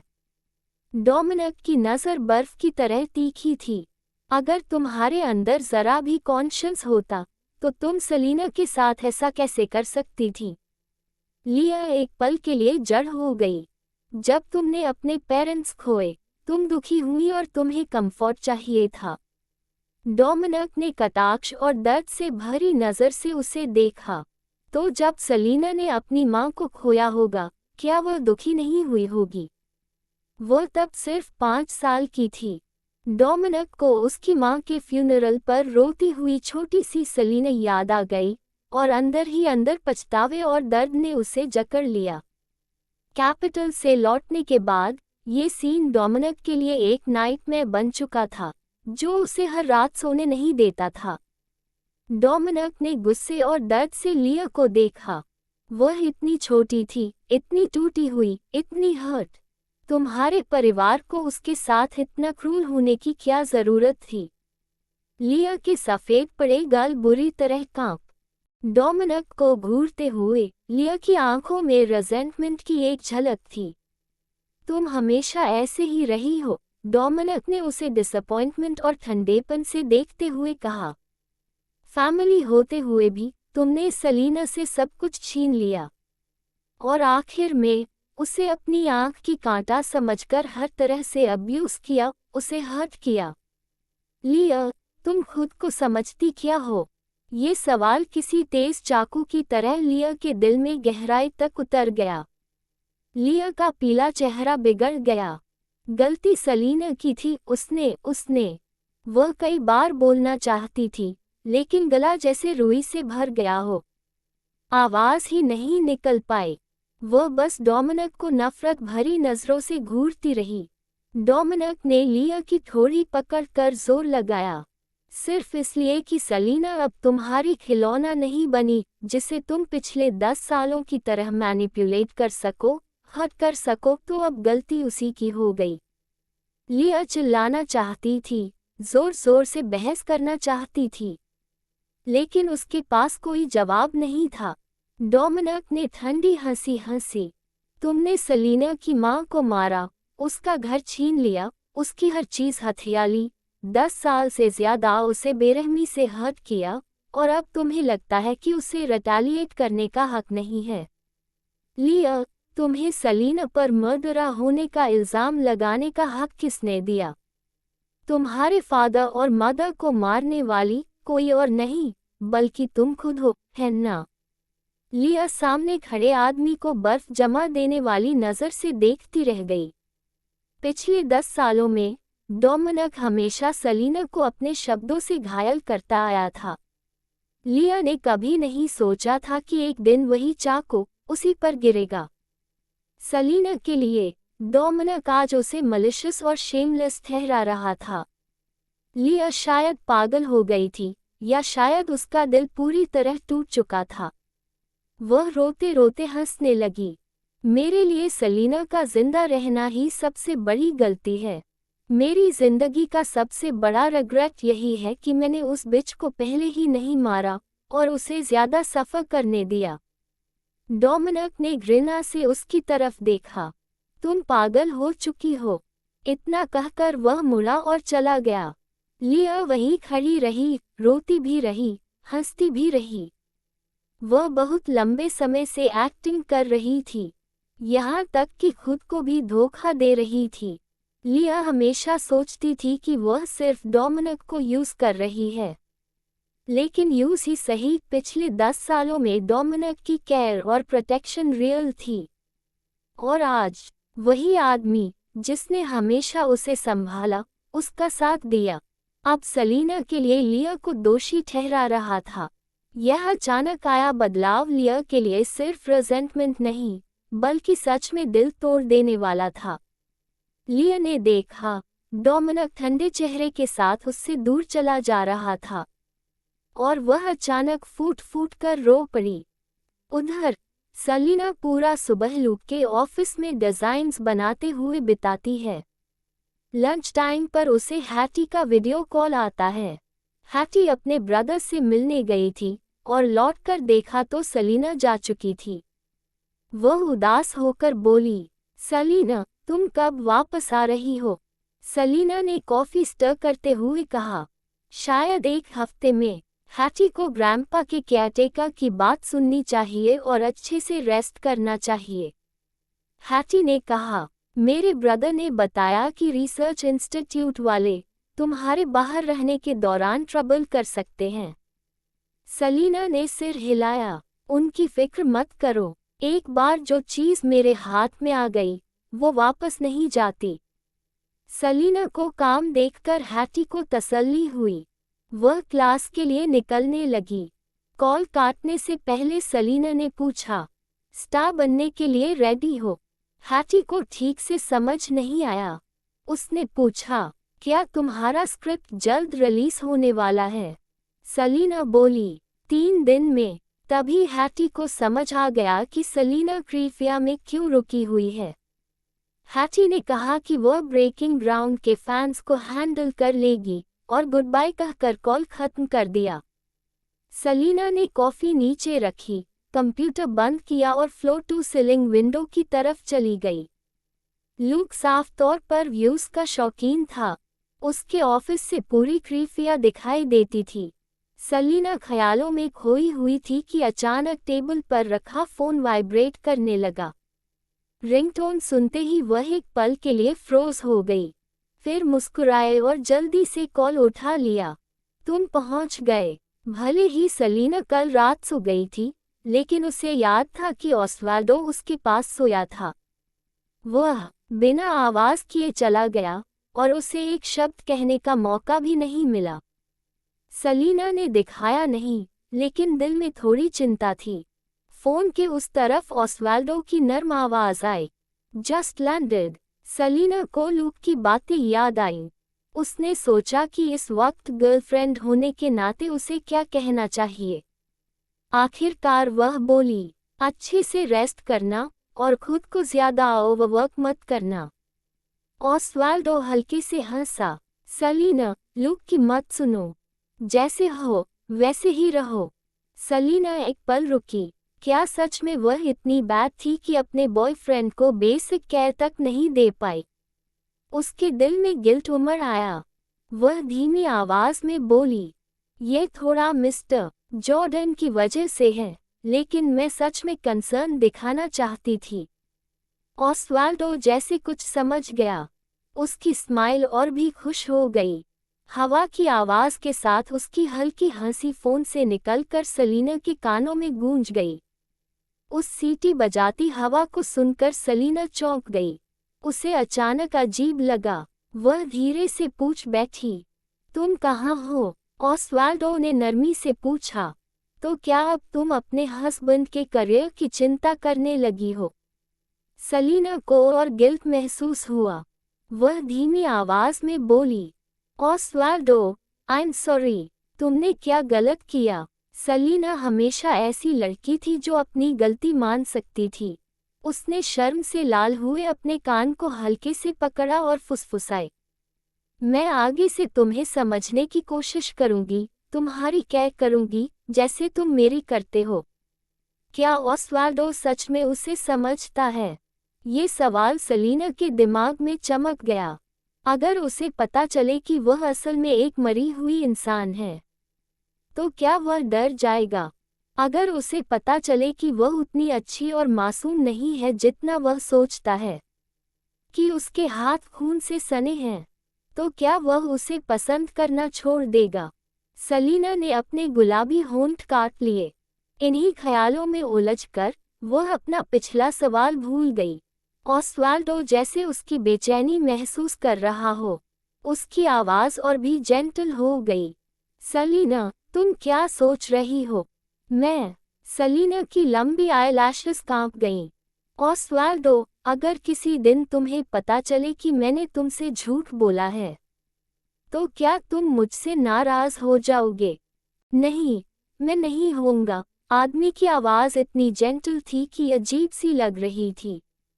मैं सह नहीं पाऊंगा। जब तक वह उसे छोड़कर नहीं जाती, वह उसे बिना किसी शर्त के इंडल्ज करता रहेगा। सेलिना की आंखों में हल्की सी चमक आई, फिर बुझ गई। अगर मैं एक बैड पर्सन हुई तो? ऑस्वाल्डो हल्के से हंसा। सेलिना, क्या तुम्हें लगता है मैं एक अच्छा इंसान हूँ? उस आदमी की गहरी हंसी सिर्फ फोन पर सुनाई देने के बावजूद सेलिना की रीढ़ में सिहरन दौड़ा गई। लेकिन उसने एक पल भी हेसिटेट नहीं किया। ऑफ कोर्स आप अच्छे इंसान हैं। ऑस्वाल्डो को यकीन दिलाने के लिए सेलिना ने सच्चे दिल से जोड़ा। आप अब तक मिले सबसे बेस्ट आदमी हैं। फोन के उस तरफ कुछ पल की चुप्पी रही, फिर उसने धीमी आवाज में कहा, मेरे वापस आने का वेट करना। सेलिना को कुछ अजीब सा लगा, लेकिन उसने सवाल नहीं किया। आखिर ऑस्वाल्डो ने लंबा सफर किया था, जरूर बहुत थका हुआ होगा। वह बस धीरे से बोली, क्रीफिया में मेरे पास कोई खास काम नहीं है। जब टाइम मिले मुझे कॉल करना। ऑस्वाल्डो फिर से हंसा। कॉल कट होने से ठीक पहले सेलिना ने अचानक उसे कहते सुना, सेलिना, असली विलन मैं हूँ। फोन डिस्कनेक्ट हो चुका था। सेलिना खाली स्क्रीन को देखती रह गई। उसका एक्सप्रेशन जम गया। उसे समझ नहीं आया कि उसने सही सुना या नहीं। उसी वक्त लूक अंदर आया। उसने सेलिना को विंडो के पास खोए हुए देखा, थर्मस टेबल पर रखा और बोला, लेडी सेलिना, बिजी हो तब भी खाना मत भूलिए। अगर ऑस्वाल्डो वापस आकर देखता कि उसकी वाइफ उनकी लापरवाही से बहुत दुबली हो गई है, तो कौन जाने वह क्या कर बैठे। सेलिना ने फोन कसकर पकड़ा और लूक की तरफ देखा।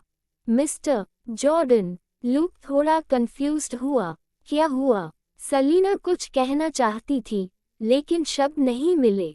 आखिर उसने सिर हिलाया। कुछ नहीं, शायद मैंने कुछ गलत सुन लिया। लूक की आंखों में हल्की सी चमक आई। वह मुस्कुराया। आपके हस्बैंड का कॉल था। सेलिना ने मीठी सी स्माइल दी। हाँ। लूक दिल से ऑस्वाल्डो के लिए खुश था। सेलिना उस तरह की लड़की थी, शांत, रेस्ट्रेन्ड और सेल्फ डिसिप्लिन्ड। उसके लिए प्यार में पड़ना आसान नहीं था, लेकिन एक बार वह जुड़ जाए तो बिट्रेयल या हर्ट का सवाल ही नहीं उठता। भविष्य में अगर उसे कभी पता भी चल गया कि उसका हस्बैंड असल में कैसा इंसान है, तो भी ज्यादा चिंता की जरूरत नहीं होगी। सेलिना को अचानक कुछ याद आया। पुलिस स्टेशन से कोई आया। लिया को अब तक एल्बर्टो और मिसेस रिडल की मौत की खबर मिल जानी चाहिए थी। उसके नेचर को देखते हुए वो जरूर इस बात को लेकर हंगामा करती। लूक ने शांति से जवाब दिया, अभी तक कोई नहीं आया और कोई न्यूज़ भी नहीं है। सेलिना का बैकग्राउंड और फैमिली सामने आने के बाद अगर लोगों को पता भी चल जाए कि एल्बर्टो और मिसेस रिडल की मौत उससे जुड़ी है, तो किसकी हिम्मत होगी कि आकर उससे सवाल करे। ये लड़की वाकई स्मार्ट थी, लेकिन इनोसेंस के मामले में काफी नाइव भी। मान लो सच में एल्बर्टो और मिसेस रिडल उसी के हाथों मरे होते, तो भी पावर में बैठे लोगों की चुप्पी के सामने लिया कभी इस बात को लेकर कोई ट्रबल खड़ा नहीं कर पाती। सेलिना ने ज्यादा नहीं सोचा, सिर्फ सिर हिलाया, हाथ धोए और खाने पर ध्यान दिया। उसी दिन दोपहर बाद लव इन सिटी की ऑफिशियल रिलीज डेट अनाउंस कर दी गई और वह ब्रेकिंग ग्राउंड से सिर्फ एक दिन पहले एयर होने वाली थी। इसके बाद लव इन सिटी में शामिल सभी एक्टर्स ने वेबो पर अनाउंसमेंट फॉरवर्ड कर दी। अनाउंसमेंट का पहला दिन प्रीमियर से ठीक एक दिन पहले एंटरटेनमेंट इंडस्ट्री के फैंस भले ही बड़े बड़े शॉक्स के आदी हों, लेकिन यह अचानक हुआ मूव फिर भी उन्हें कंफ्यूज कर गया। कंफ्यूजन के बावजूद कई लीडिंग एक्टर्स की पॉपुलैरिटी की वजह से फैंस ने खुद ही ग्रुप्स बना लिए और अपने फेवरेट स्टार्स के नए प्रोजेक्ट के लिए फुल सपोर्ट दिखाया। एक्टर्स और स्क्रीन राइटर्स, ये दो बिल्कुल अलग चीजें थीं।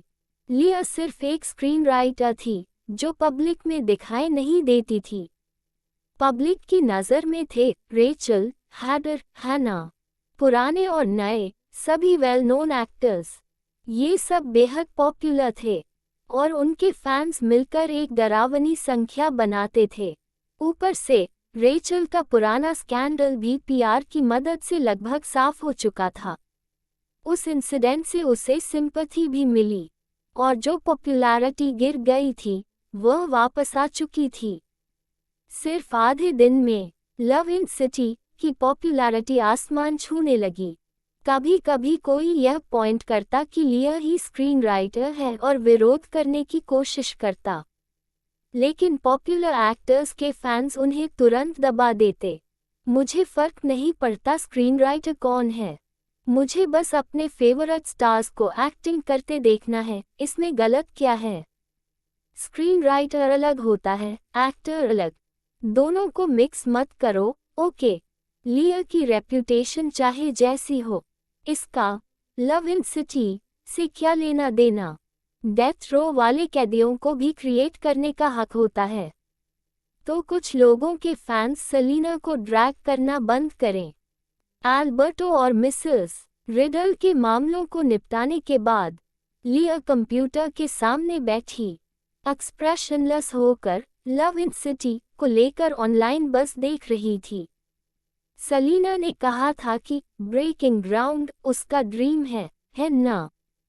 तो फिर उस ड्रीम को गंदा होते देखना, लोगों द्वारा रौंदा जाना और वही चीज़ उस इंसान को फ़ायदा पहुंचा रही हो जिसे वह सबसे ज़्यादा नफ़रत करती है, ये सेलिना के लिए कितना पेनफुल होगा। लिया की आंखें सूजी हुई थीं। वह पागलों की तरह हंसी और सेलिना के वेबो को घूरते हुए बुदबुदाई, सेलिना, मैं तुम्हें छोड़ने वाली नहीं हूँ। उस रात करीब 8 बजे सेलिना शावर लेकर नाइट गाउन में बेडरूम लौटी। उसने एक बुक उठाए और बस 2 पेजेस पलटे ही थे कि टेबल पर रखा फ़ोन वाइब्रेट करने लगा। हैटी का वीडियो था। सेलिना ने बुक रखी और कॉल उठा लिया।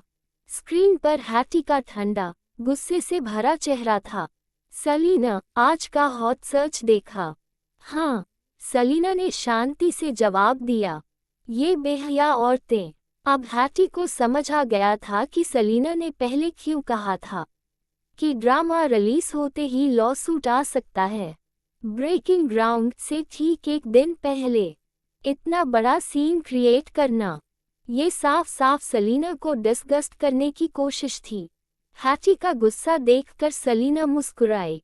इट्स ओके, उसे इससे कुछ हासिल नहीं होगा। हैटी फिर भी परेशान थी। सेलिना, वो औरत तुम्हारी पॉपुलैरिटी पर राइड करेगी, तुम्हें सिक फील कराएगी। हमें इस ड्रामा को रिलीज नहीं होने देना चाहिए। सेलिना ने भौहें उठाईं। ओह, हैटी ने आवाज़ धीमी की।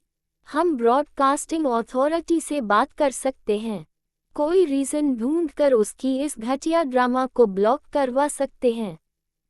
उसे एक बार पूरी तरह कॉन्सिक्वेंसेस भुगत लेने दो।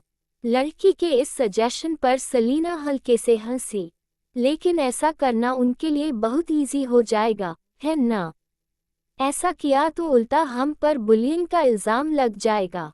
ये बेस्ट सल्यूशन नहीं है। हैटी जानती थी कि सेलिना जो भी करती है उसके पीछे उसकी वजह होती है। वह बस ये बर्दाश्त नहीं कर पा रही थी कि लिया सेलिना की चीज़ें फ्लॉन्ट करे और इतने घमंड से पेश आए। उसके लिए यह आसान नहीं होगा। सेलिना ने नर्म आवाज़ में हैटी को रियश्योर किया। ब्रेकिंग ग्राउंड, इसका मतलब हैटी और सेलिना दोनों के लिए अलग है।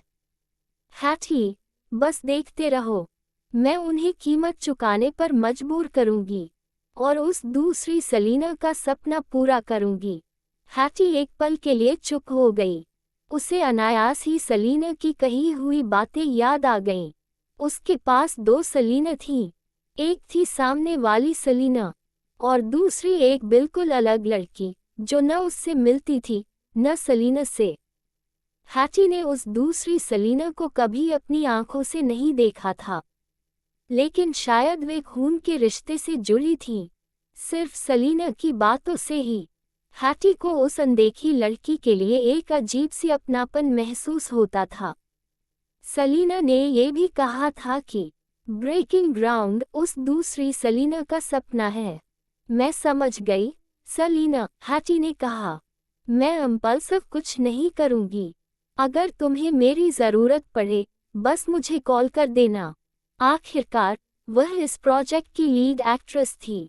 अगर दोनों पक्षों का कॉन्फ्लिक्ट इतना बढ़ जाए कि एक्टर्स तक आ जाए, तो उसे लीड होने के नाते बीच में आना ही पड़ेगा। सेलिना हंसी। ओके, जब मुझे तुम्हारी ज़रूरत होगी, मैं कॉल करूंगी। हैटी को तसल्ली हुई और उसने फ़ोन काट दिया। कैपिटल के रिडल बिल्डिंग के अंदर हैटी को फ़ोन रखते हुए देखकर लियोन मुस्कुराया। मैंने कहा था ना, वह अग्री नहीं करेगी। दोपहर में हैटी लव इन सिटी के मामले को लेकर लियोन के पास आई थी। वह इतनी गुस्से में थी कि चाहती थी उसका अच्छा भाई इस शो को बंद करवा दे। लियोन ने पहले ही कह दिया था कि सेलिना अग्री नहीं करेगी।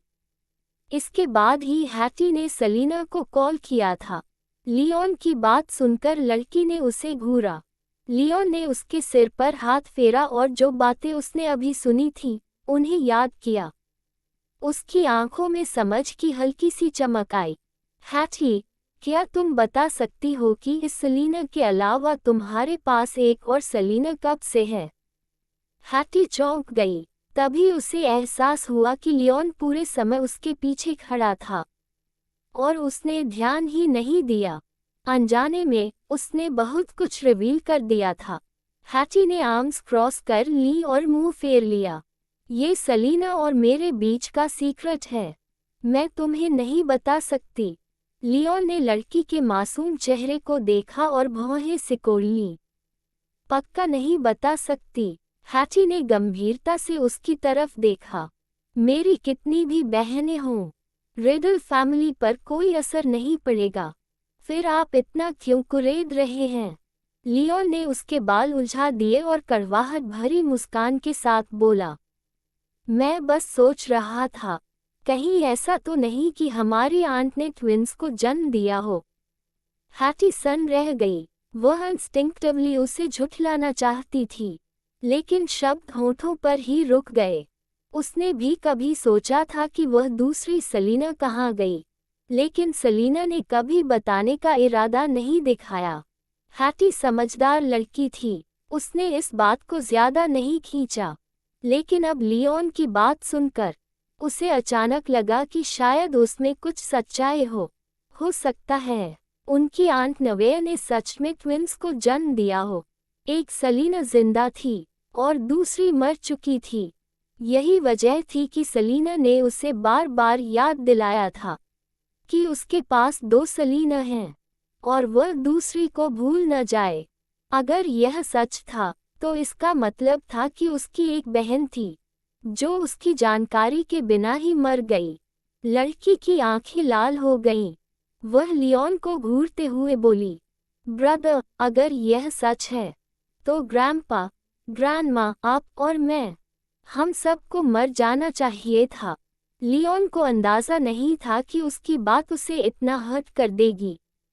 उसने भौहें सिकोड़ लीं, रुमाल से उसके आंसू पोंछे और नर्म आवाज में दिलासा दिया, ये बस मेरा अंदाजा है, जरूरी नहीं कि यह सच ही हो। लेकिन हैटी रोना रोक नहीं पाई। उसके दिल में एक अजीब सा एहसास था। भले ही लियोन की बात पूरी तरह सच न हो, लेकिन वह सच के बहुत करीब जरूर थी। आखिर खून के रिश्ते वाली वह दूसरी सेलिना आज तक कभी सामने नहीं आई थी। ब्रदर, मुझे ग्रैंडपा और ग्रैंडमा से सच में नफरत हो रही है। लियोन ने अपनी बहन को गले लगाया और उसकी पीठ थपथपाकर उसे शांत किया। हैटी की नज़रों से ओझल एक कोने में लियोन की आंखें गहरी और ठंडी हो गईं। उसके दिमाग में सेलिना से जुड़ी कई बेचैन करने वाली बातें घूम रही थीं। कैपिटल की बड़ी फैमिलीज ने सेलिना की जानकारी पहले ही पूरी तरह इन्वेस्टिगेट कर ली थी। एंगेजमेंट पार्टी से पहले और बाद की सेलिना दोनों की पर्सनालिटीज बिल्कुल अलग थीं। इसके अलावा कैपिटल रिडल फैमिली के प्रति सेलिना का रवैया और आज हैटी से कही गई बातें अनजाने में यह इशारा कर रही थी कि वे शायद दो अलग अलग लोग हों। अगर यह सच था तो इसका मतलब था कि रिडल फैमिली अपनी असली ब्लडलाइन खो चुकी थी। लियोन ने अपनी बाहों में रोती हुई हैटी को देखा। उसकी आंखों में हल्की सी उदासी झलक आई। कैसल के अंदर सेलिना को इस बात का जरा भी अंदाजा नहीं था कि कई लोग पहले ही उसकी पहचान को लेकर अटकलें लगा चुके हैं।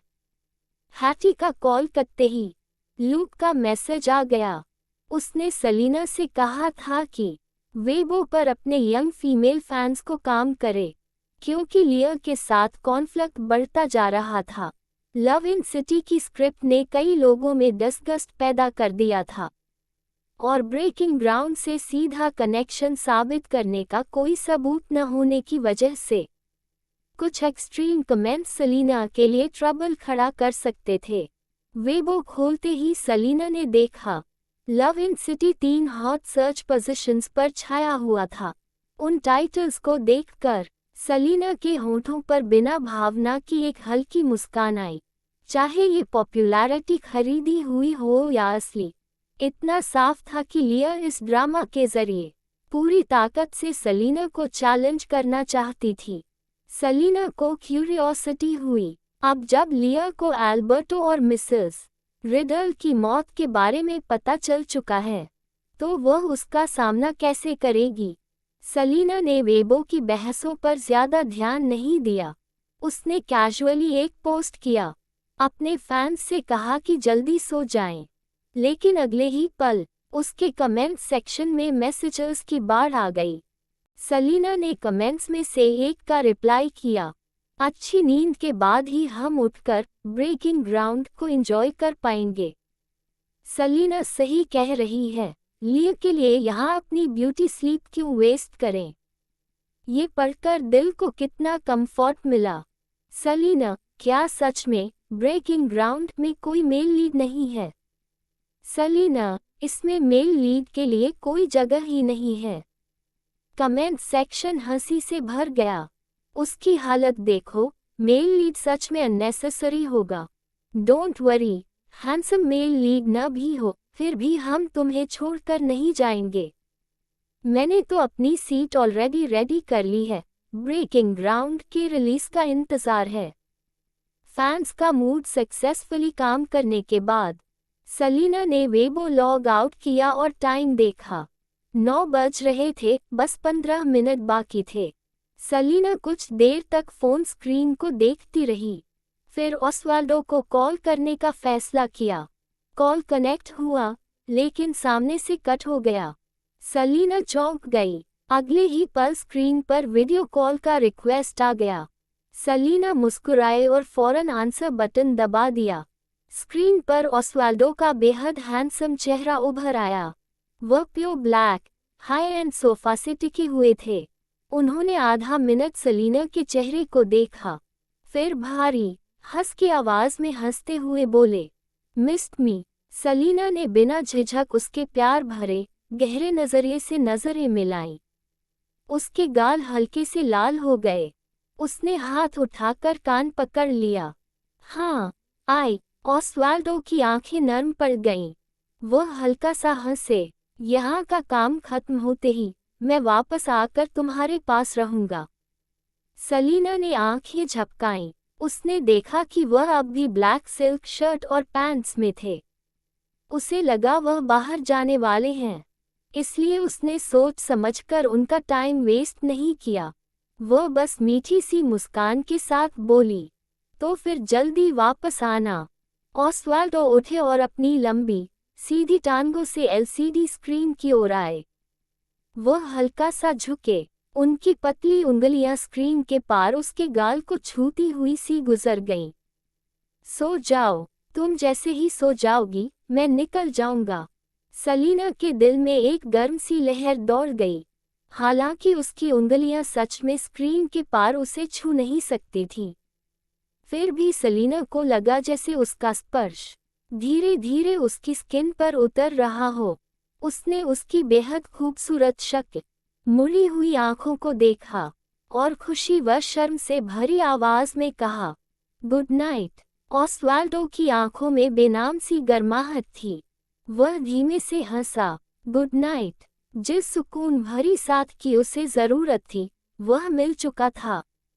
सलीना ने खुद को ब्लैंकेट में लपेट लिया, आंखें बंद की और थोड़ी ही देर में सो गई। स्क्रीन के उस पार ऑस्वाल्डो की गहरी नजरें उसकी पत्नी पर टिकी रहीं, जब तक उसे यकीन नहीं हो गया कि वह गहरी नींद में है और आज रात कोई नाइटमेयर उसे परेशान नहीं करेगा। तब तक वह हिला नहीं। फिर वह चुपचाप मुड़ा और वहां से चला गया। लेआ ने मैं कैरेक्टर को एनर्जी से भरे हुए नीचे आते देखा। उसे पक्का हो गया कि सलीना आज अच्छे मूड में है, तो वह भी खुश हो गई। लड़की उछलते हुए आए और बोली, मैडम, मिस्टर जॉर्डन का कॉल आया था। उन्होंने कहा वेलफेयर होम आज ओपन हो रहा है। उन्होंने आपको रिबन कटिंग के लिए इनवाइट किया है। मैडम, क्या आप जाएंगी? सलीना चौंकी। फिर उसे वह वेलफेयर होम याद आया जिसे उसने फंड किया था। उसके होठों पर हल्की मुस्कान आई। मैं जाऊंगी। ब्रेकफास्ट के बाद लेआ ने सलीना को उन 2 नए बने वेलफेयर होम्स तक ड्राइव किया। शायद लूक ने पब्लिसिटी में मदद की थी, इसलिए रास्ते में ही सलीना को बैंक ट्रांसफर के जरिए गिफ्ट्स खरीदने के कई मैसेजेस मिलने लगे। लगभग हर कोई उसके फेसबुक से पैसे ट्रांसफर कर रहा था गिफ्ट्स के लिए। कुछ अमीर लोगों ने तो सीधे बड़ी रकम भेज दी। सलीना घबरा गई। आखिर में उसने सारी रकम लेआ को ट्रांसफर कर दी और कहा, ये सब बच्चों के लिए भेजे गए गिफ्ट्स हैं, मिस्टर जॉर्डन को दे देना। लेआ ने अपनी तरफ से भी पैसे जोड़े और पूरी अमाउंट लूक को ट्रांसफर कर दी। का शहर के बाहरी इलाके की एक खूबसूरत जगह पर रुकी। सलीना ने उतरते ही चारों तरफ की शांति और सुकून को महसूस किया। सिर उठाकर देखा तो सामने 2 नए बने हुए बिल्डिंग्स थे, गुलाबी रंग के, पूरी तरह बच्चों की दुनिया जैसे, छोटे छोटे कासल्स की तरह। सलीना की आदतों को जानते हुए लूक ने मीडिया को इस जगह के पास नहीं आने दिया था, इसलिए वहां वेलफेयर होम का स्टाफ और पहली बार यहां आने वाले बच्चे ही मौजूद थे। कोई एक्स्ट्रा भीड़ नहीं। सलीना ने उन बच्चों को देखा जो अलग अलग जगहों से आकर यहाँ इकट्ठा हुए थे। ये सब ऐसे बच्चे थे जिनके न माता पिता थे, न कोई पूछने वाला। इसी वजह से ज्यादातर बच्चे दुबले पतले सहमे हुए थे। उनके चेहरों पर उनकी उम्र की शरारत और चंचलता कहीं नजर नहीं आती थी। स्टाफ बच्चों को रोजमर्रा की जरूरत की चीजें बांट रहा था। अचानक सलीना को देखकर सब लोग ठिठक गए। वह फेरी जैसी सुंदर लड़की देखकर ज्यादातर बच्चे डर के मारे बोल भी नहीं पाए। डीन को डर था कि बच्चे कहीं सलीना को नाराज न कर दें, इसलिए उसने तुरंत कहा, ये सलीना है, इन्हीं की वजह से यह घर आप सबके लिए बना है। चलो सब हेलो बोलो। इधर उधर से अलग अलग आवाजों में हेलो सलीना सुनाई दिया। डीन ने सलीना से कहा, लेडी सलीना, प्लीज माइंड मत कीजिए। इनमें से ज्यादातर बच्चों को साइकोलॉजिकल ट्रॉमा है। नए माहौल में नर्वस होना लाजमी है। सलीना ने डीन की ओर देखा। उसके चेहरे पर सच्ची चिंता और अपनापन था। लूक पर भरोसा किया जा सकता था और जिन लोगों को वह चुनता है वे भी भरोसे के लायक होते हैं। सलीना हल्के से मुस्कुराई। कोई बात नहीं। वह सबसे पास खड़ी एक छोटी लड़की के पास गई, घुटनों के बल बैठी और उसकी आंखों में नरमी से देखते हुए पूछा, तुम कितनी साल की हो? लड़की छोटी और दुबली थी। उसकी आंखें बहुत बड़ी थीं। वह क्यूट बनने की कोशिश कर रही थी, लेकिन उसकी घबराहट छुप नहीं रही थी। 5 साल। सलीना ने हाथ बढ़ाकर हल्के से उसके गाल को छुआ। यह नया घर तुम्हें पसंद है? पसंद है, बहुत पसंद है। लड़की जोर जोर से सिर हिलाने लगी, जैसे डर हो कि अगर उसने देर से जवाब दिया तो सलीना नाराज हो जाएंगी। यहाँ बहुत सुंदर है, टीचर्स बहुत अच्छे हैं, और आप फेरी जैसी खूबसूरत हैं। मैंने इतना अच्छा घर पहले कभी नहीं देखा। सलीना ने उसकी चमकती आंखों को देखा और मुस्कुराते हुए पूछा, तो अब से तुम इसी घर की बच्ची रहोगी, ओके? लड़की ने जोश से सिर हिलाया। ओके, फेरी, मैं बहुत गुड हूँ, बिल्कुल नॉटी नहीं। मैं खुद खाना खा लेती हूँ। मुझे सुलाने के लिए कोई चाहिए नहीं। मैं बेड गीला नहीं करती और बहुत सारे काम कर सकती हूँ। बोलते बोलते वह सलीना को सावधानी और उम्मीद भरी नजरों से देखने लगी, जैसे पास आना चाहती हो लेकिन डर भी रही हो। उसका पूरा शरीर घबराहट और संयम से भरा हुआ था। सलीना का दिल पिघल गया। बिना माँ बाप वाले बच्चे अक्सर बहुत ज्यादा समझदार हो जाते हैं, क्योंकि उनकी परवाह करने वाला कोई नहीं होता। एक बार अगर वे शरारत कर दें, तो उनके हिस्से में बार बार छोड़े जाने का डर आता है। उसी पल सलीना को समझ आया कि क्रीफिया की सलीना ने ऑर्फनेज बनाना अपनी जिंदगी का सपना क्यों बनाया था। सलीना ने प्यार से उस बच्ची के सिर पर हाथ फेरा और धीरे से कहा, तुम बहुत अच्छी बच्ची हो।